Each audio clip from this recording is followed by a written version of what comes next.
자, 이 시간에 배워야 될 내용은 취락의 입지와 촌락에 대해서 배울 거다. 자, 촌락이라고 하는 것은 그냥 시골이다 라고 생각하면 돼. 도시의 반대가 촌락이야. 그럼 취락은 뭘 의미하느냐? 취락은 사람들이 살고 있는 마을을 취락이라고 해요. 이 취락에는 두 가지 유형이 있다. 사람들이 많이 모여 살고 있는 마을을 도시라 그러지. 사람이 적은 곳을 촌락이라 그래. 자, 그래서 취락이라고 하는 것은 도시와 촌락으로 이루어져 있는데 이번 시간은 취락의 입지 그리고 촌락에 대해서 배울 거고 다음 시간에는 도시에 대해서 배울 거야. 자, 그러면 이번 시간에 배워야 될 내용을 대략 한번 살펴보면은 자, 전통 취락의 입지 어떤 곳에 마을이 들었었는가 이 내용들을 살펴볼 거고 자, 그리고 이제 촌락 시골 지역이지 시골 지역의 형태를 집촌과 산촌으로 나눠서 살펴볼 거다. 자, 그리고 이제 농촌 농촌이라고 하면은 촌락 시골 지역인데 농촌을 또 세분을 시킬 수가 있다고. 농사 짓고 있는 시골 그걸 농촌이라고 그러지. 물고기 잡이하고 있는 시골을 어촌이라 그러지. 그지? 예. 그러면서 지하 자원을 캐고 있는 그런 시골을 광산촌이라고 한다고. 자, 이 중에서 우리는 농업에 의존하고 있는 촌락. 자, 농촌을 대해서 이제 배울 거야. 그러니까 농촌의 유형이 어떤 유형들이 있는지를 쭉 살펴볼 거고. 자, 그리고 이제 정주 공간이라는 거하고 그리고 정주 체계 이런 내용들을 이번 시간에 살펴볼 거다. 자, 그럼 먼저 전통 취락의 입지 어떤 곳에 마을이 형성되었는가라고 하는 거야.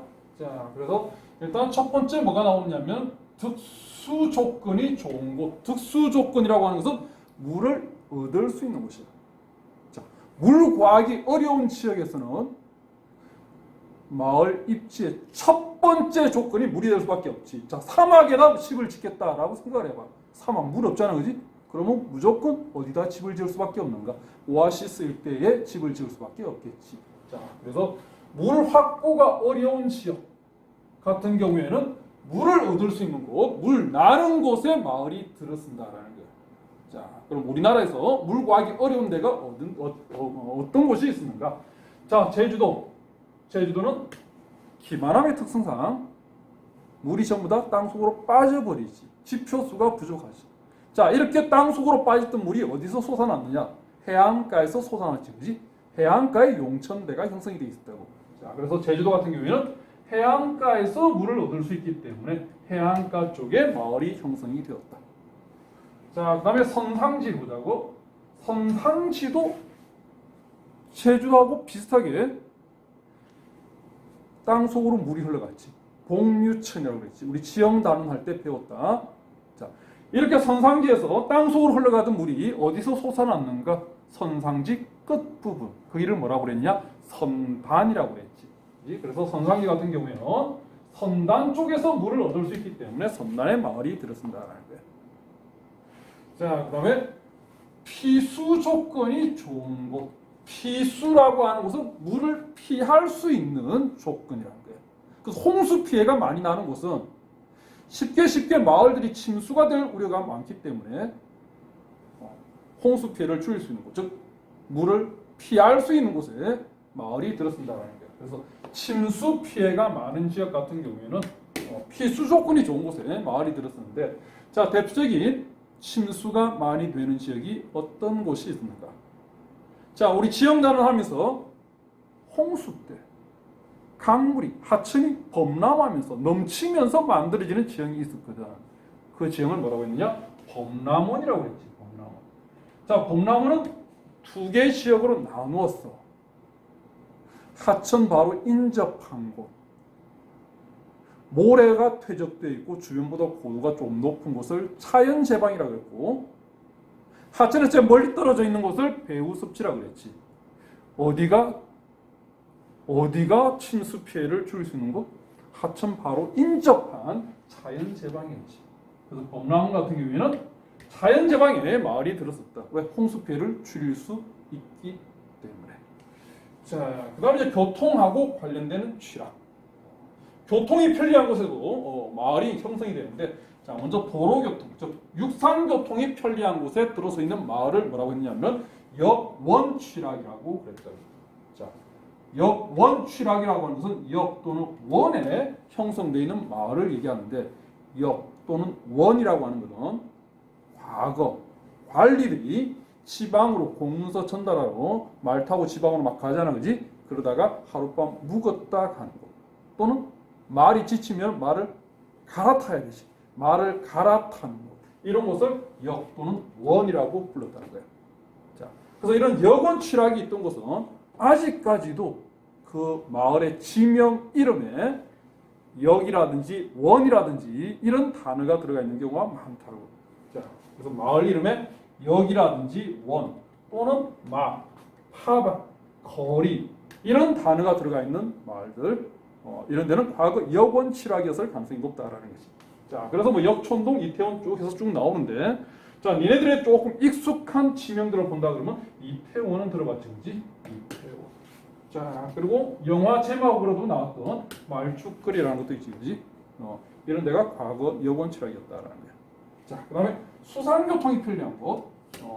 수상교통이 편리한 곳에 들어서 있는 마을을 도진취락이라고 그러는데, 도진취락은 나루터 친이야. 그러니까 우리말로, 순수 우리말로 한다면은 나루터 취락 정도 된다고. 자, 이 도진취락 같은 경우에도 마을 이름에 아직까지 그 흔적이 남아있는 경우가 많다고.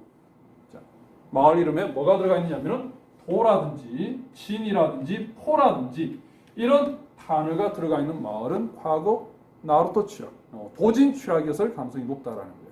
자, 대표적인 데 몇 군데 보면은 병란도 들어봤지? 국사 시간에 예성강 하구, 고려시대 최대 무역항 병란도. 자, 그다음 뭐 노량진, 마포 이런 뭐 한강 유역 일대 쪽에 있는 나루터 취락에 해당되는 거예요. 자, 그래서 이제 취락의 이제 입지들 자연적인 조건하고 뭐 인문적인 조건하고 이렇게 나눠서 살펴봤다고.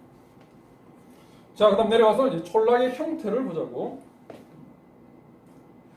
자, 촌락의 형태는 크게 집촌, 산촌 이렇게 나누는데, 자, 집촌이라고 하는 거는 모여 있을 집이야. 집합하다, 집결하다 할 때 집이라고. 그 집들이 모여서 형성되어 있는 마을을 집촌이라고 그래. 산촌은 산촌이 아니야. 산촌이야. 한자가 달라. 백두산 한라산 할 때 그 산자가 아니야. 흩어질 산자야. 분산하다 할 때 그 산자야. 그럼 집들이 특정 지역에 모여 있는 것이 아니고 흩어져서 형성되어 있는 마을. 이걸 산촌이라고 한다.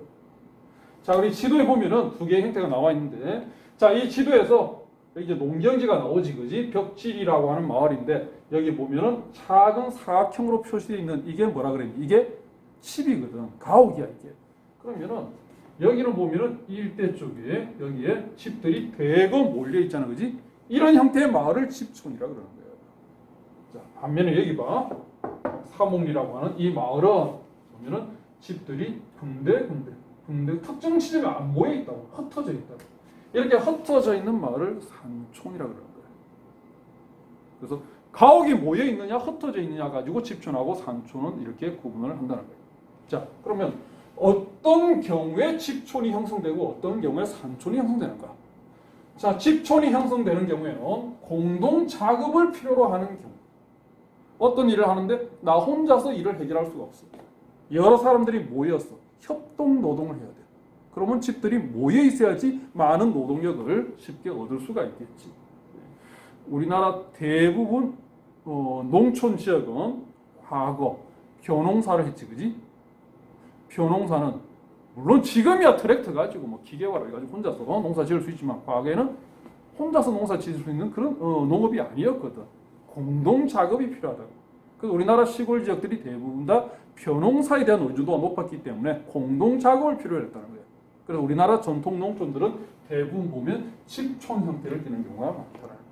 자, 그래서 공동 작업을 필요로 하는 뭐 대표적인 곳이 이제 농촌이지. 벼농사 지역. 이런 경우에는 집촌 형태를 띈다. 자, 그다음 산촌 같은 경우에는 경지가 부족한 경우. 농경지가 얼마 없어. 이건 좁은 농경지에서 나 혼자 농사 지어가지고 나 혼자 먹기도 버거운데, 그래도 모자라는데, 여러 이웃들이 같이 좁은 농경지에서 나오는 이 농작물을 나눠 먹는다? 그러면 그럴 수가 없지 이게. 그래서 농경지가 좁은 경우에는 나 혼자 농사지어서 나 혼자 먹어야 돼. 그래서 산촌 형태를 띈다.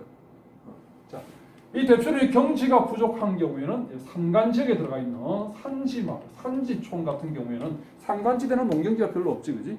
그런 경우에는 이제 이런 산촌 형태를 띠는 경우가 많다라는 거야. 자, 그다음 토지 이용의 집약도를 본다 그러면은 얼마나 노동력이 많이 투입되느냐라는 거야. 그럼 집촌하고 산촌하고 어디가 노동력 투입이 많겠니 이게? 당연히 집촌이겠지. 주변에 집들이 많이 모여 있으니까 많은 노동력이 투입될 수 있지. 자, 그래서 집촌 같은 경우에는 많은 노동력이 투입되기 때문에 토지형이 상당히 집약적이다. 노동 집약적인 형태의 농업이 가능하다라는 거고, 산촌 같은 경우에는 투입될 노동력이 나 말고는 없어. 나 혼자만 들어서 있는 거야. 그래서 상당히 조방적인 토지 이용이 이루어지고 있다. 노동력이 많이 투입되느냐 적게 투입되느냐라는 거예요. 뭐 상식적으로 생각해도 이건 알 수 있는 거지. 자, 그다음 공동체 의식, 이웃들하고의 친밀감이라든지 이런 공동체 의식이 얼마나 강하냐라는 거예요. 어디가 강하겠니? 이것도 상식적으로 생각해 보면 알 수 있지. 자, 집촌 같은 경우에는 주변에 집들이 대거 몰려 있어. 우리 집 바로 옆에 이웃들이 많아. 그러면 교류가 활발히 일어나겠지. 그럼 친밀감도 높고 공동체 의식도 강하게 형성될 수밖에 없겠지. 그러나 산촌 같은 경우에는 이웃집하고 거리가 너무 멀어. 만날 기회도 그렇게 많지가 않아. 그럼 친밀감이라든지 이런 것들이 떨어질 수밖에 없는 것이지. 자, 그래서 집촌 같은 경우는 공동체 의식이 아주 높다. 그러나 산촌은 공동체 의식이 낮을 수밖에 없다. 자, 그다음에 용수 확보의 용이성. 그리고 가업하고 농경지하고 결합도 이걸 보는데 사실 여기서부터 여기까지는 상식적으로 생각해도 쉽게 이해가 되는 내용이야. 그런데 이게 만약에 출제가 되었을 때 니네들이 틀린다라고 하면은 이 내용이야. 용수 확보 그리고 농경지하고 집하고 붙어있냐 떨어져 있냐 여기서 많이 실수를 하게 된다고. 자, 물 얻기가 어려운 지역 같은 경우에 물이 특정 지점에서만 물이 나. 나머지 물이 하나도 안 나. 자, 대표적인 사례를 들어줄게. 사막. 물 얻기가 어렵지. 물 나는 곳은 오아시스밖에 없어. 자, 사막에다 집을 짓겠다라고 하면 니네들 어디다 집을 지어야 되겠니? 당연히 오아시스 옆에 집을 지어야 되겠지. 나보고 사막에 집 짓는다라고 하면 나는 어디에 짓겠니? 나도 역시 오아시스 옆에 집을 지을 거야. 사막에다 집을 짓겠다라고 하는 사람들은 전부 다 오아시스 옆에 집을 지을 수밖에 없다고. 그럼 집들은 특정 지점에 오아시스 주변에 몰릴 수밖에 없지. 그럼 집촌이 되는 거야. 근데 물 확보가 어렵지 않아. 모든 장소에서 물이 다 나고 있어. 그럼 집들이 굳이 특정 지점에 모여야 될 필요성은 떨어지는 거지. 이게. 자, 그래서 위에 용수 확보의 용이성을 본다라고 하면은 물 얻기가 어려운 곳, 즉 물이 국지적인 곳에서, 국지적이라는 것은 한 곳에서만 난다라는 거예요. 물이 특정 지점에서만 물이 나고 있다라고 하면 물 나는 곳에 집들은 모이기 때문에 집촌이 될 수밖에 없다라는 거예요. 자, 그러나 물 얻기가 너무 쉬워. 모든 지역에서 물이 다 나고 모든 곳에서 물이 다 나고 있어. 그러면 특정 지점에 집들이 모여야 될 필요성은 떨어진다. 그러면 산촌이 될 수 있다는 거예요. 자, 그다음에 가옥하고 농경지하고의 결합도야. 자, 집촌은 집들이 모여 있는 거야. 산촌은 집들이 흩어져 있는 거야. 이거는 집하고 농경지하고 붙어 있냐 떨어져 있냐를 보는 거라고. 집하고 농경지하고는 거리가 가까울수록 좋겠니? 멀리 떨어져 있는 게 좋겠니? 상식적으로 어느 게 좋을 것 같아 이게? 내가 가지고 있는 농경지하고 내 집하고는 멀리 떨어져 있으면은 농경지 관리가 힘들잖아. 그러니까 우리 집 바로 앞에 내가 가진 농경지가 있어야 유리하겠지. 그지? 집하고 농경지는 가까이 붙어 있을수록 농경지 관리에 효율적이야 이게. 자, 그래서 집하고 농경지를 붙여놓는 거예요. 농경지가 쭉 있어. 자, 각각 농경지에 자기 집을 지은 거예요. 이렇게 집 지었어. 이 사람 농경지, 자, 집 지었어. 여기. 자, 자기 농경지에다 각각 집을 지은 거예요. 이렇게 집을 지었어. 집촌하고 산촌은 집이 모여 있느냐 흩어져 있느냐 이거야. 자, 자기 집하고 농경지하고 한 군데 같이 붙여도 있어. 집 바로 한가운데, 농경지 한가운데 집을 지은 거야. 그러면 집들은 결국 어떻게 해? 집들은 각각 흩어져 있는 형태가 되는 거지. 산촌이 되는 거야. 집촌은 집들이 모여 있는 거야. 여기 집들이 대거 모여 있어. 그럼 이 마을에 지금 집들만 있는 거야. 그럼 이 마을에 농경지가 들어올 공간이 없잖아, 이게. 그럼 농경지는 농경지 따로 분리되어서 농경지는 농경지대로 모여 있고, 집은 집대로 모여 있고, 이게 집촌이 된다고. 그럼 결국 집촌은 집하고 농경지하고는 서로 떨어져 있는 형태가 될 수밖에 없는 거예요. 그에 비해서 산촌 같은 경우는 집하고 농경지가 이제 붙어 있는 형태가 되는 거죠. 이게 주의해야 된다고, 이거. 자, 그래서 집촌 같은 경우에는 가옥하고 농경지하고 결합도가 낮다. 집하고 농경지가 서로 분리되어 있다. 경지 이용의 효율성이 떨어진다라는 거예요. 그런데 산촌은 자기 농경지 앞에 자기 집을 지은 거예요. 경지하고 농경지가 붙어 있어. 그래서 경지 이용이 효율적이에요. 그래서 이 내용들 가옥들이 붙어 있느냐 흩어져 있느냐, 붙어져 있으면 집촌이고 흩어져 있으면 산촌이다. 이 내용을 알면 여기까지는 상식적으로 해결이 될 수 있다고. 근데 요 두 개 주의를 해야 돼. 물 확보가 쉬운가 어려운가, 그리고 집하고 경지가 붙어 있는가 떨어져 있는가, 요 부분은 좀 주의를 해줘야 된다. 자, 그다음 내려가서 자, 농촌의 유형. 자, 크게 세 개로 분류를 해뒀는데, 일단 대도시하고 거리가 가까운가 멀리 떨어져 있는가. 대도시 인접한 곳에 있는 농촌이 있고, 그건 이제 근교 농촌이라고 분류를 해서, 그다음에 대도시에서 거리가 멀리 떨어져 있는 농촌을 원교 농촌이라고 부르겠다. 그리고 이 원교 농촌을 다시 전통 농촌, 산지 농촌 이렇게 구분했는데, 전통 농촌이라고 하면 얘네들이 흔히 생각하는 그 농촌이에요. 마을에 평야가 펼쳐져 있고, 이 평야가 대부분 다 농경지로 이용되지. 논들이 쭉 펼쳐져 있는 이런 형태. 이런 형태의 마을, 이게 전통 농촌이라고 보면 되고, 산지 농촌은 산간지대에서 이제 농사를 짓는 그런 형태가 산지 농촌이지. 저 지형 단원에서 배웠던 고위 평탄면 같은 이런 데가 이제 산지 농촌이 되는 거예요. 근교 농촌은 대도시 바로 인접한 곳에 있는 농촌. 자, 그래서 뭐 예를 든다라고 하면은 대도시 바로 인접한 곳에 형성되어 있는 농촌, 그러면은 우리나라 제일 큰 도시가 서울이잖아, 그지? 서울 주변에 있는 농촌이야. 경기도 쪽에 있는 이런 농촌들이 대표적인 근교 농촌이 되는 거고, 그다음에 저 멀리 떨어져 있는 지방에 있는 이런 농촌들, 이게 원교 농촌인데, 그 지방에 있는 농촌들 중에서도 강원도 지역 같으면 산지가 많지. 그러니까 강원도 쪽에 있는 그런 농촌이 산지 농촌으로 분류한 거고, 근데 호남 지방 같은 경우에는 산지가 아니라 평야가 쭉 펼쳐져 있지. 그 호남 지방에 있는 그런 농촌은 전통 농촌이라고 합니다. 자, 그래서 이 농촌을 세 개의 형태로 구분해서 각각의 특징들을 쭉 살펴볼게요. 자, 일단 땅값을 보자. 땅값을. 집값, 땅값이 어디가 비싸고 어디가 저렴한가.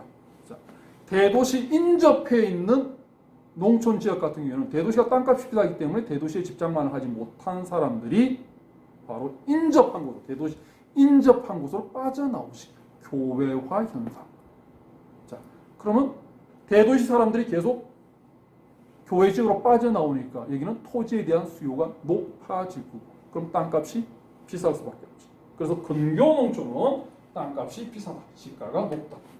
그러나 원교 농촌, 도시에서 멀리 떨어져 있는 호남 지방이라든지 강원 지방 같은 이런 경우에는 토지에 대한 수요가 낮기 때문에 땅값이 비교적 저렴한 편이다.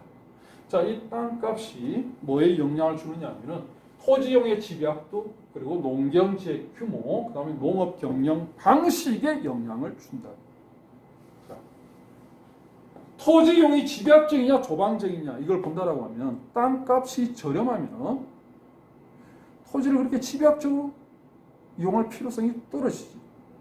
반면에 땅값이 비싸다라고 하면은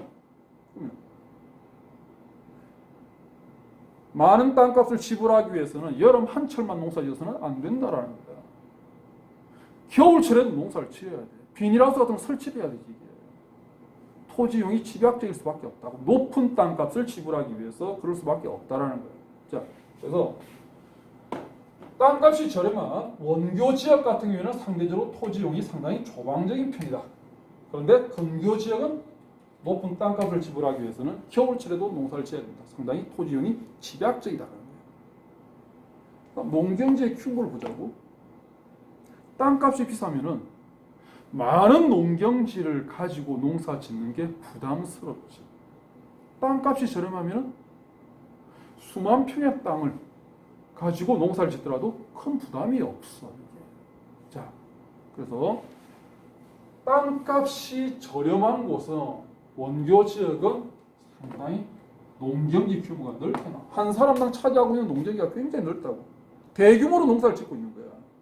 근데 근교 지역은 땅값이 비싸기 때문에 많은 농경지를 혼자서 감당하기가 너무 힘들지. 예, 그래서 막 200평, 300평짜리 조그마한 이런 농경지를 가지고 농사를 짓고 있다. 자, 그다음에 농업 경영 방식을 본다 그러면 땅값이 저렴한 곳은 굳이 비닐하우스를 설치할 필요가 없어. 땅값도 얼마 안 되는데 뭐 여름철 한철만 농사 지면 끝이지. 나머지 쉬어야지. 그런데 땅값이 비싼 근교 지역은 높은 땅값을 지불하기 위해서는 겨울에도 농사를 지어야 돼. 비닐하우스를 설치해야 된다고 얘기해요. 자, 이렇게 비닐하우스 같은 이런 시설을 설치해서 농사를 짓는 이걸 시설 재배라고 합니다. 대표적인 시설 재배가 이제 비닐하우스예요. 이제. 근데 땅값이 저렴한 곳은 굳이 이런 시설을 설치할 필요가 떨어지지. 이게. 그래서 시설 없이 그냥 논에다 또는 그냥 밭에다가 재배를 하는데 이거를 노지 재배라. 노출되어 있는 땅에다 그냥 재배한다. 비닐하우스 없이 그냥 재배한다라는 얘기예요. 그래서 이런 것들이 전부 다 땅값하고 관계가 있다라는 거지. 자, 그다음에 경지율을 보자. 자, 경지율이라고 하는 것은 전체 면적에서 차지하는 농경지의 비율이야. 전통 농촌 같은 경우에 니네들이 흔히 생각하는 그 농촌이야. 마을에 전부 다 뭐가 깔려 있어. 전부 다 논이야. 전체 면적 중에서 농경지가 차지하는 비율이 상당히 높게 나온다고. 그런데 도시 인근에 있는 지역들, 근교 농촌들은 근교 농촌 땅값이 비싸. 높은 땅값을 지불해야 돼. 그러면 그 땅에 농사를 지어야 되겠니? 아니면 장사를 해야 되겠니? 아니면 공장이 들어와야 되겠니? 이게. 농사를 지어서 벌 수 있는 돈은 그렇게 많지가 않다고 이게. 그럼 공장을 집어넣지 상가를 집어넣어야지 이게. 즉 도시화가 많이 진행될 수밖에 없다고. 그래서 근교 농촌 지역에서 정말 농경지로 이용되고 있는 부분은 진짜 이거 뭐 공장 짓기도 뭐 하고 장사하기도 뭐 하고 그렇다고 뭐 아파트 집어넣기도 뭐 하고 저 구석진데 특별히 이용할 분야가 없는 그런 부분들만 농경지로 이용해야 된다고. 그 전체 면적에서 농경지가 차지하는 비율은 상당히 낮을 수밖에 없지. 자, 그럼 산간지역 생각, 산지지. 경지율이 높을까 낮을까? 땅값은 저렴해. 근데 산간지역 같으면 농사 짓기가 힘들지. 평탄한 지역에서 농사를 지어야지 급경사 산지에서 어떻게 농사를 짓니? 그 산지 지역 같은 경우에는 대부분 급경사로 이루어져 있기 때문에 농사를 지을 수가 없어. 그나마 좀 평탄한 완만한 경사가 나오는 일부 지역만 농경지로 이용이 된다고. 그래서 산지 지역도 경지율은 낮다고. 자, 그래서 경지율은 우리가 흔히 생각하는 그 일반적인 시골 지역은 경지율이 상당히 높다. 전체 면적 중에서 농경지가 차지하는 비율이 상당히 높게 나오는데 산지 지역 같은 경우는 대부분 산이 차지하고 농경지로 이용되는 부분은 그나마 좀 경사가 완만한 일부 지역만 농경지로 이용된다. 그다음 근교 지역은 대부분 도시적인 토지용이야. 아파트로 이용되든지 뭐 공장으로 이용되든지 상가로 이용되든지 이런 형태로 이용되고 정말 구석진데 어떻게 이용하기가 뭐로 이용하기가 좀 뭐 적합하지 않은 이런 일부 지역만 농경지로 이용되기 때문에 경쟁이 낮다라는 거예요. 자, 그다음에 이 토지용, 논농사가 되느냐, 밭농사가 되느냐 이 관계를 본다 그러면은 일단 우리가 생각하는 일반적인 전통농촌 같은 경우는 대부분 다 농경지가 펼쳐져 있지, 그지? 예, 그래서 전통농촌은 논의 비율이 높게 나와.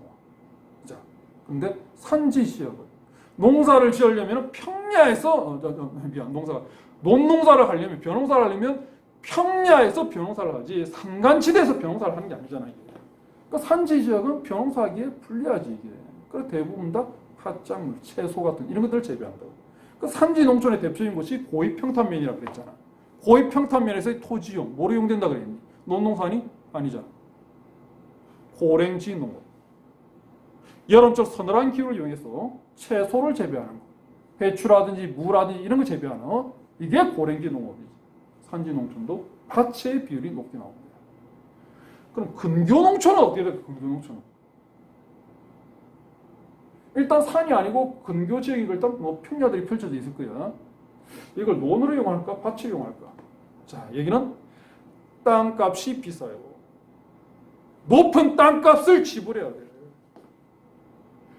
벼농사하는 거하고 채소 재배하는 거하고 또는 과일 재배하는 거하고 어느 게 돈을 많이 버니? 벼농사니 아니면 채소니 또는 과일이니. 우리가 상업적 농업이라고 하면은 그게 돈 벌기 위한 농업이거든. 상업적 농업이라 그러면 이게 벼농사하는 거야 아니면 채소 재배하는 거야 또는 과일 재배 과수원하는 거야. 벼농사보다도 과수원이나 채소 재배하는 게 돈을 훨씬 더 많이 벌어 이게.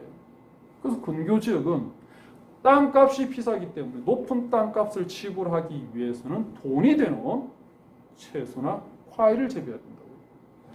자, 전통 농촌은 논의 비율이 높고 우리가 일반적으로 흔히 생각하는 농촌이야. 자, 산지 지역은 논으로 이용하려고 하더라도 평야가 없기 때문에 논을 이용 못하는 거고 그래서 밭이고 근교 지역은 돈을 벌어야 되니까 땅값이 돈을 벌어야 되니까 논농사보다는 밭농사를 해야지 돈을 많이 벌 수 있기 때문에 밭의 비율이 높게 나온다라는 거예요. 자, 그 다음에 겸업 비율을 보자. 겸업 비율이라고 하는 거는 농사에만 의존하는 것이 아니라 다른 직장 생활을 하면서 농사도 같이 겸하고 있는 이걸 이제 겸업농이라고 합니다. 대도시 인접해 있는 근교 지역, 뭐 경기도 쪽에 있는 이런 농촌 같은 경우에는 바로 옆에 서울이라는 대도시가 있어. 서울로 직장을 다니면서 농사도 지을 수 있지. 그래서 근교 농촌은 다른 일을 겸하면서 농사를 짓는 겸업농의 비율이 높다고. 근데 대도시에서 멀리 떨어져 있는 지역 같은 경우에는 대도시로 출퇴근 자체가 안 돼 이게. 그러니까 농사만 지을 수밖에 없다고. 그 겸업농 비율은 낮을 수밖에 없지. 자, 그래서 전통 농촌 같은 경우에는 도시로 출퇴근이 힘들기 때문에 겸업 비율이 낮다. 겸업 반대말이 뭐냐면은 전업이야. 전업은 100% 농사만 짓는 것. 이게 전업 농가라고 해요. 다른 일 안 하고 집에서 이제 가사 일만 돌보시는 그런 어머니들이 있지, 그지? 예. 가사 일만 집안 일만 하는 어머니를 뭐라 그러니? 전업주부라 그러잖아. 100% 집안 일만 한다는 거지. 그지? 100% 농사만 짓고 있다라고 하면 이걸 전업농이라고 해요. 다른 일도 겸하고 있으면 이걸 겸업농이라고 하고. 자, 그래서 순수 농촌, 저 전통 농촌 같은 경우에는 전업농 비율이 높다. 즉 겸업농 비율은 낮다. 거기에 비해서 도시 인근에 있는 지역은 다른 일을 쉽게 겸할 수 있기 때문에 겸업농 비율이 높게 나온다. 자, 그러면은 산지 지역은 어떨까? 산지 지역. 자, 산지 지역, 강원도 지역도 대도시로 출퇴근이 어렵기 때문에 다른 일을 겸하기는 쉽지가 않다고. 그래서 겸업농 비율이 낮았다고. 전업농 비율이 높았어. 근데 최근 들어서 교통이 발달하면서 산간 지역, 강원도 지역 같은 경우에는 관광 산업이 발달해. 그러니까 농사도 지으면서 뭐도 하느냐면은 뭐 식당을 한다, 관광객 상대로 하는 식당을 한다든지 또는 민박을 한다든지 관광 산업에 종사를 해버린다고. 그래서 산지 농촌 같은 경우에는 과거에는 겸업농 비율이 낮았는데 관광 산업이 발달하면서 최근 들어서는 겸업농 비율이 상당히 높아지고 있다. 우리나라에서 겸업농 비율이 제일 높은 지역이 어디냐면 제주도. 왜 겸업농 비율이 높을까? 제주도에서는 100% 농사만 짓고 있는 사람들이 거의 없어. 대부분 뭘 하고 있느냐? 슈퍼마켓을 하든지 편의점을 하든지 아니면 뭐 민박을 하든지 관광산업하고 같이 연계되어서 농사를 짓고 있다. 그래서 관광산업이 발달되는 바람에 이런 산지 농촌 같은 이런 경우에는 겸업농 비율이 상당히 높아지고 있다라는 거예요.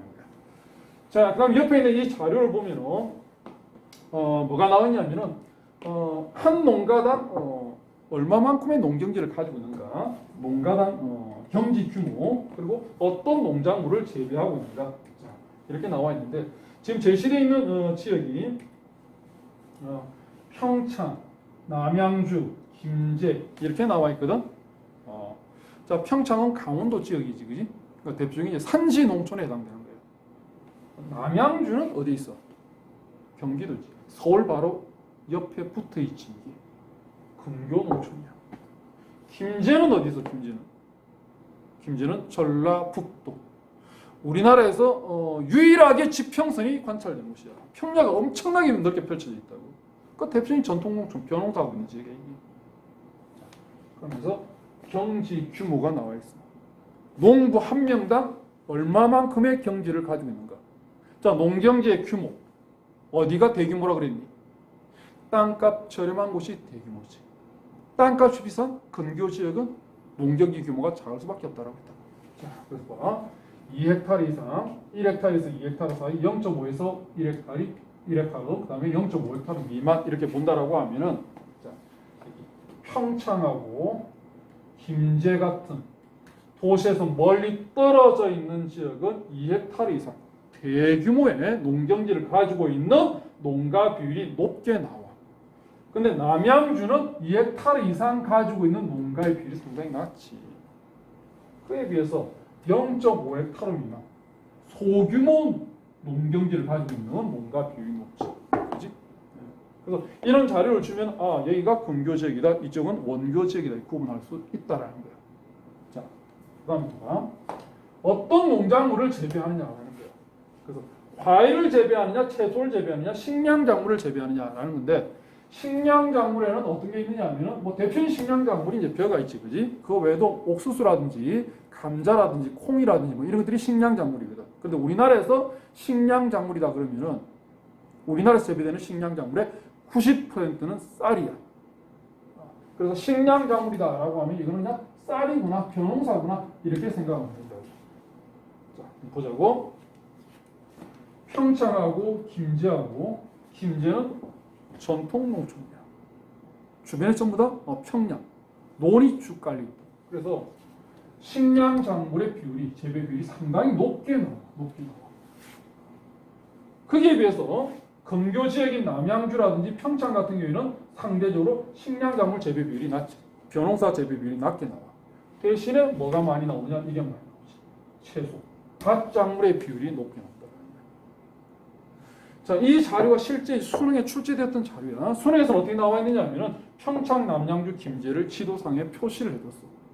A, B, C 표시를 해두고, 그리고 이 자료를 평창, 남양주 대신 이렇게 준 거지. 다 이렇게 준 거야. 그래프상에는 가다에 해당되는 지역을 지도 A시에서 고르는 것은 이렇게 나왔다. 그래서 우리가 정리했던 이 표를 기준으로 해서 이게 산지 농촌인지 또는 근교 농촌인지 이런 특징을 찾아내서 지도상에서 찾아주면 되는 거야. 자, 되겠니? 자, 그다음에 마지막 남아 있는 정주 공간, 정주 체계. 자, 이렇게 있는데, 일단 정주 공간이라고 하는 거는 우리가 살아가고 있는 공간을 정주 공간이라고 해요. 정주 공간이 두 개가 있어. 우리가 살아가는 공간, 도시도 있고 시골도 있지, 그지? 자, 그래서 이 정주 공간은 사람들이 살아가는 생활 공간으로 촌락 시골도 있고 도시도 있다. 시골하고 도시로 구성이 되어 있다는 거예요. 자, 그다음에 정주 체계라는 말이 나오는데, 자, 이 정주 체계라고 하는 거는 이걸 하기 전에 예를 먼저 보자고.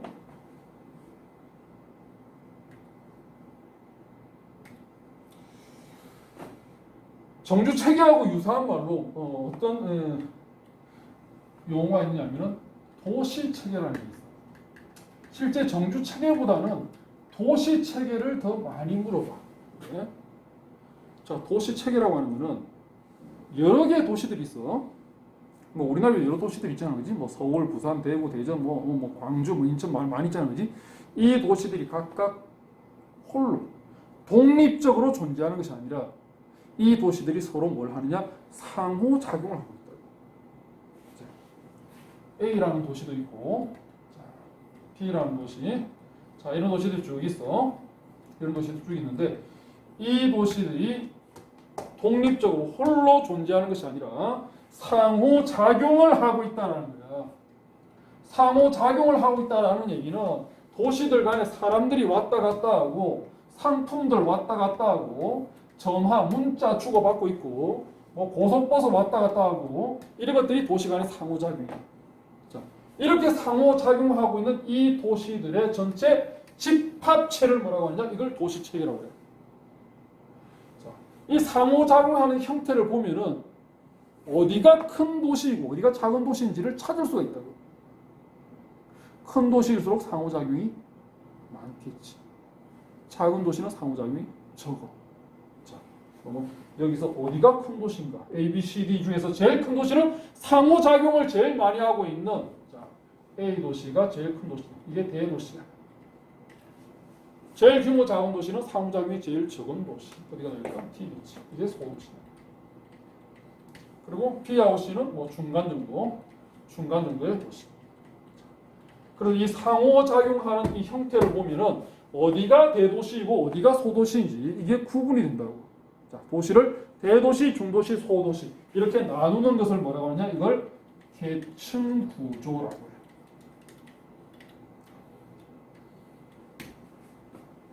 그러면 도시 체계는 다시 정리할게. 도시들이 계층 구조를 띠면서 대도시, 중도시, 소도시 계층 구조를 띠면서 상호작용하고 있는 이 도시들의 집합체. 이게 도시체계야. 계층 구조를 띠면서 대도시. 대도시는 상호작용을 많이 할 거고 소도시는 상호작용이 적게 할 거고 이렇게 상호작용하고 있는 전체 도시들의 집합체를 도시체계라고 합니다. 자, 다시 도시체계는 상호작용하는 여러 도시들 간의 집합체야. 이게 도시체계야. 자, 그러면 정주체계는 그럼 뭔가? 정주체계는 도시체계는 도시들의 상호작용을 보는 거야. 정주체계는 정주 공간들의 상호작용을 보는 거야. 정주 공간은 도시도 있고 시골도 있어. 자, 도시하고 시골하고 독립적으로 홀로 존재하는 것이 아니라 도시하고 시골하고도 상호작용을 하겠지. 또 도시하고도 상호작용을 할 거고 시골하고도 상호작용을 할 거야. 자, 이렇게 도시들 간의 상호작용, 시골들 간의 상호작용 또는 도시하고 시골 간의 상호작용 하고 있는 이 전체의 집합체를 뭐라고 하느냐? 그걸 정주체계라고 하는 거야. 도시체계보다는 조금 더 개념이 포괄적이지. 도시체계는 도시들 간의 상호작용만 보는 게 도시체계고 정주체계는 도시뿐만 아니라 시골까지 포함해서 상호작용 보는 게 그게 정주체계가 됩니다. 자, 도시단에서 또 뭐도 배우냐면은 이것도 배우거든. 세계 도시 체계라는 것도 배워.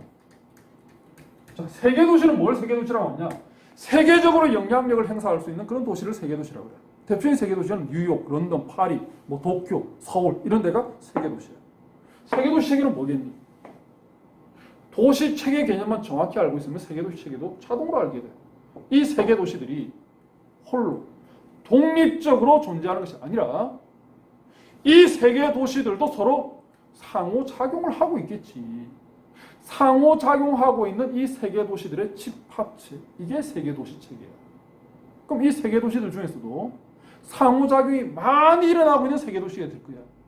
그게 큰 상위 세계 도시가 될 거야. 상호작용이 좀 적은 세계 도시는 하위 세계 도시가 되는 거지. 그럼 서울하고 뉴욕하고 비교하면 어느 게 상위 세계 도시겠니? 뉴욕이 상위 세계 도시겠지. 자, 그럼 도시 지금 내가 땡땡 체계라고 하는 걸 세 개 얘기해서 정주 체계, 도시 체계, 세계 도시 체계. 이 중에서 시험에 제일 많이 출제되는 것은 도시 체계야. 도시 체계라는 개념만 정확히 알고 있으면 나머지는 자동으로 아는 거야. 자, 도시 체계는 상호작용하는 도시들 간의 집합체야. 그럼 세계 도시 체계는 상호작용하는 세계 도시들 간의 집합체야. 정주 체계는 상호작용하는 정주 공간들의 집합. 그렇게 정리를 하면 됩니다. 그래서 정주 공간들이 즉 시골하고 도시하고 유기적인 관계를 형성하고 있으면서 상호작용하고 있는 그 집합체 이걸 정주체계라고 한다. 그래서 도시는 시골보다는 상호작용이 많겠지, 그지? 상위 계층의 그런 정주 공간, 즉 상위 계층의 중심지, 고차 중심지가 되면서 시골에다가 상품이나 서비스를 제공해주는 이런 기능을 가지고 있다. 자, 그에 비해서 촌락 시골은 도시의 배후시가 되면서 도시에다가 식량을 공급해주는 그런 역할 또는 여가 공간을 공급해주는 그런 역할을 시골이 하고 있다는 겁니다. 자, 그래서 촌락하고 그리고 취락의 입지하고 이런 것들을 쭉 살펴봤는데 뭐 크게 어려운 내용은 없어서 뭐 이 중에 조금 이제 중요도가 높다라고 하면은 농촌의 유형 세 개로 분류하는 게 있지, 그지? 근교 농촌, 원교 농촌 두 개로 분류해서 산지 농촌하고 전통 농촌하고 이거 구분하는 거 뭐 이런 건 조금 시험에 좀 잘 나오고 나머지는 쉽게 해결할 수 있는 문제들이 대부분이고요. 자, 그러면 고생 많았고 다음 시간에는 도시에 대해서 또 공부를 하도록 하겠습니다. 수고했어.